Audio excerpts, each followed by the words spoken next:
Thank you very much, and good afternoon. It's always good coming into conferences like this a little bit early to find out a little bit more about what's going on. I haven't got a clue after all of that, to be perfectly honest. Oliver, thanks very much for that. All I know is whoever Hannah is, I hope she gets very well paid.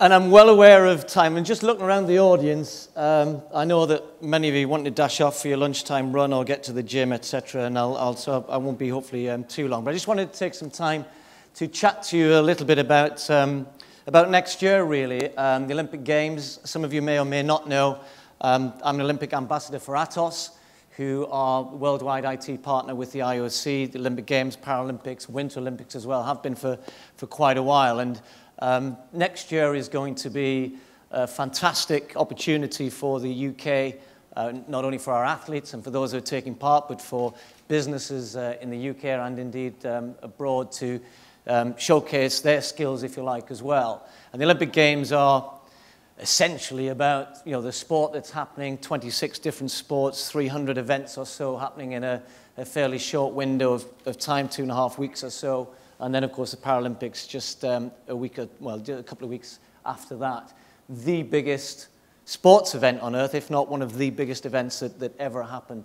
And it's a massive logistical exercise. There's 8 million tickets, I think, have gone. Has anyone got a ticket? You look excited, aren't you? Water polo, Greco-Roman wrestling. I can see you can't wait. Not many. How many hands? Put your hands up again. All right. I mean, Atos, obviously one of the sponsors. They've got loads. No, they haven't. I didn't say that.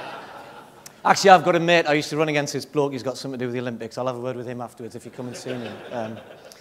No, Seb and his team obviously have had 6 years of planning, 6 years of excitement at first. This tie was part of the sort of Singapore uniform, if you like, when we won the bid. And that was when the hard work really started. It's a bit like the same it is for athletes. And athletes, when you see them turn up, all you see is the event, and some you'll already know, some you'll get to know during those games. But for all of them, there's been an awful lot of hard work and planning, ambition, motivation, all of that sort of thing, experience, support systems from their coach, their family, whatever else is going on, to enable them to go out there and deliver in what is, the ultimate high-performance environment. And these days, I've been to 10 Olympic Games now, winter and summer, only 3 as an athlete, the rest have been as a member of the media. And it's interesting, actually, for me to, I guess, be able to contrast and compare what looks like 2 very, very different environments, but actually there's a lot of similarities.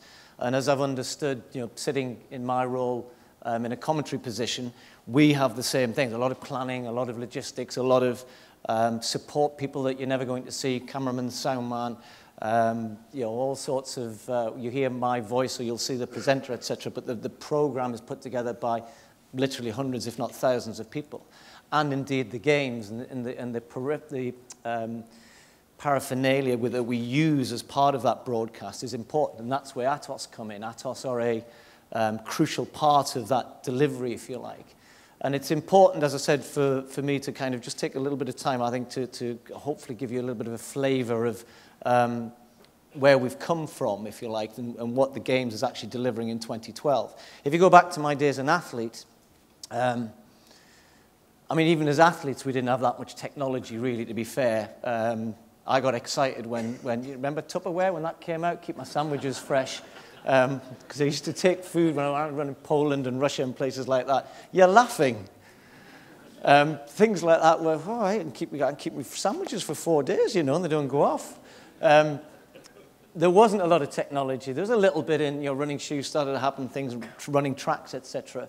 But in terms of our training techniques, it was still fairly basic. And the basics don't change that much. You have to train hard in, whether you're a swimmer, rower, runner, etc. The basics don't change. But the support that goes with it has moved on dramatically. We have anti-gravity running machines now. We have hypoxic chambers. And I can see people got an anti-gravity running machine. It's not really anti-gravity. There's no such thing as that. You sort of run in a vacuum, which you're like this. You can reduce it. You can run at 50% of your body weight. Who'd like that? Yeah, exactly. When you're injured, etc., which was developed by NASA, and they're all over the place. A lot of football clubs have got one. Hypoxic chambers where you can simulate running at altitude. You don't have to get on an aeroplane. You can sleep at 10,000 feet every night in your own bedroom. We've got lots of them available too. We've got cryogenic chambers. Have you seen them? Where you go in and they fast freeze you. So if you've been in a hard session and you've heard of ice baths and things, but it literally fast freezes you. We used to have the North Sea for that, to be perfectly honest. But it's a training aid, it enables you to keep training. And on the TV side of things, I remember spending time in the 80s, and I was fortunate enough to have, there's a fat bloke, I commentate now, Brendan Foster, you probably remember, he used to be a runner, and Brendan used to be a good sort of conduit between me and David Coleman, great commentator, etc. And the systems that they used back then were almost antiquated as well. And just to give, as I said, a bit of a contrast to where we're at now, next year, the ATOS system, the commentator information system, is such an immediate aid. It's so reliable, and it's so immediate that when an athlete crosses the line, within 0.3 seconds, I can give you the result, because that's what you expect. And I can be 100% accurate with that. I know it's going to be right. It isn't going to be wrong. The system's been tested and tested and tested, and the accuracy is not in question. So I don't have to think about, or I don't have to say, we'll wait for confirmation of that. I ran a world record in 1980, check me, one of the world records. In Budapest, the third world record of the season in 1985 I ran, and I broke the record by 100th of a second. But it took nearly 35 minutes to find that out. Now, if you go on YouTube and have a look at Steve Cram's world record in Budapest and David Coleman, and I'm coming down the home straight, and he's going, is he going to break the world record? And, you've got 50 meters to go, the clock's ticking away, and the record is 451.40. And I cross the line, and the clock stops at 451.41 or 42 over the record, right? But in those days, they couldn't even marry up the photo finish cell with the clock. They were separate. So they were either in front of or behind. So you used to, you'd hear the TV commentator, well, that'll either be rounded up or it'll be rounded down. And they used to have to wait for the photo finish to be developed to find out what the true result was. So if it was that close, so if you see the actual edit of that sort of thing, I crossed the line, I looked slightly peed off, to be perfectly honest, because it took 2,000 meters when you're hurt, it's a long way to go and to miss it by that much. I went on a lap of honour, which wasn't really a lap, could have, and by the time I came round, and they very nicely have cut the whole thing together, and as I come literally down the home straight again on a lap of honour waving, David Coleman now said, and yes, it's a new world record. That took 30-odd minutes. Now imagine if you're sitting watching the games next year, and I go, right, folks, go off and make a cup of tea, and when you come back, I'll be able to give you a bit of a synopsis of exactly how fast Usain Bolt actually ran. It wouldn't happen, would it? And it's not just on the timing systems and things. We have just look at all the stuff that, from a business perspective, that's available to you now. As users, as consumers, if you like, of all of this information and knowledge, particularly around sport, we've got used to it. We're used to having access to statistics. We're used to having access to biographies. We're used to having access to the same information that we have. And the commentator information system will actually be live for people to be able to go on, which I think is pretty unfair, to be perfectly honest. Did anyone watch the Winter Olympics, the curling? Oh, come on, someone put your hand up. I did 25 matches on the red button on that thing. BBC said to me, I'd presented the curling, the previous two Olympics, and curling is one of the sports that we hopefully try and win medals at the Winter Olympics. And they said this time, cut back, said, will you commentate on it? I said, commentate on it? I said, I'm all right going the red stone and the yellow, and haven't you done well? How do you feel? I said, but to commentate on it. But I sounded good because of my commentator information system. So when I was going, well, that's 93% on the backhand draw for, Eve Muirhead, you were all impressed. I didn't have a clue what I was saying, but it was on there in front of me. And when there's 26 sports happening at the Olympic Games next year, and The BBC will be streaming across, obviously, BBC One, BBC Two, but you can go on the red button and you can choose your sport. You know, the days when Des Lynam would come on and say, and you've just watched a really exciting swimming final, and he comes on and he goes, and now some table tennis for you. In those days, you had to sit and watch the blinking table tennis. Now, with your red button, you can go, no, I want to go back to swimming, or I want to go to, you know, whatever it might be, taekwondo or something. And there'll be a commentator sitting somewhere, either in the International Broadcast Centre or at the event, who perhaps has not, now bear in mind, there's a few guys going to be commentating who probably haven't done that sport all that much, i.e. me with the curling. But the commentator information system and the biogs that are available and all of that immediate real-time stuff is there for them to use. And it will make them sound really clever. As I said, I think it's really unfair that you guys can access that as well, because to be honest, it's doing us out of business. But the point I'm trying to make about it is that while we focus on and will be focusing on those performances, for us, as I said, at our side of it, we're as keen to be as successful as they are. We are working in a high-performance environment in the same way that they are. The technology and the logistics around producing successful games to you, the end user, is really important. There's 10,500 athletes there, at least as many coaches and officials as well, 20,000 accredited media, at least another 20,000, probably more, unaccredited media in London at the Games. Another, goodness knows how many other people around the world, writing, blogging, tweeting, etc.